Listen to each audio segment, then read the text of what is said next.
Maraming kapintasan, halimbawa. Sa bagay, oo. Siya nga, may problema sa sarili niya eh.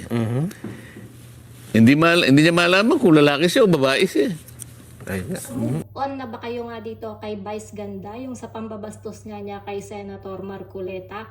Ito na naman nga guys, at binweltahan na naman siya ni Senator Marcoleta dito sa pahayag nga niya sa Net25 sa Saganang Mamamayan. Sinabi nga niya dito na nakakaawa nga daw itong si Vice Ganda. At sinabi rin niya rito na may malaking problema nga itong si Vice Ganda. Hindi nga daw malaman ni Vice Ganda kung siya nga ba ay babae o lalaki. Pakinggan natin guys kung ano yung mga sinabi niya rito sa Saganang Mamamayan sa Net25. Gamit ka ng mga, alam nila, sikat na tao yun eh. Sikat. Influencer. Basta alam lang nila sikat yung tao. Hindi na nila iniisip kung sira ulo yun o hindi. Di ba? Oo nga, tama. O, isipin, ang kanyang gawain magpatawa. Okay naman yun. Marami naman tayong komedya. Maraming komedyante. Nakita mo naman yung mga institusyon sa komedya. Dolphy. Oh, King of Comedy.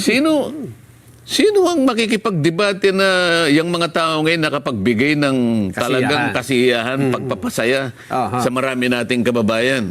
Lalong-lalo na sa kahirapan ng buhay, di ba? Panchito, di ba? Aping Daldal, Chiquito, marami. Hindi. Pagpapasaya, isang lehitimong gawain, isang lehitimong profesyon. At talaga namang kailangan ng isang lipunan. Alam nga naman, puro lang tayo kalungkutan naman. Hindi naman pa pwede yun. Wala bang, di ba? Oo. Pero kapag gumawa ka ng isang bagay, pinilit mong magpatawa, para alipustahin mo ang kapwa mo. At the expense of others. Di ba? Pangalipusta, panlalait. Nasa tamang pag-iisip ba yung tao na yun, Nelson? Parang binanggit nyo kanina, parang Pareto. Ikaw na sumaya. Pero yung isa ay pinalungkot mo. Hindi, malayo ang Pareto ron eh. Meron doktrina pa yun, kaya ayoko na lang palawakin. Ang ibig ko sabihin doon, kung talagang ang gawain, kung talagang legitimate, ba't di ka ba makakapagpatawa nang hindi ka mga alipusta ng kapwa mo? Siguro pwedeng tanungin eh. Wala bang kamag-anak yun na magpapayo sa kanya? Yun talagang tunay na kamag-anak. Oo nga, kaibigan. Kaibigan kaya. Nakakaawa eh. Di ba?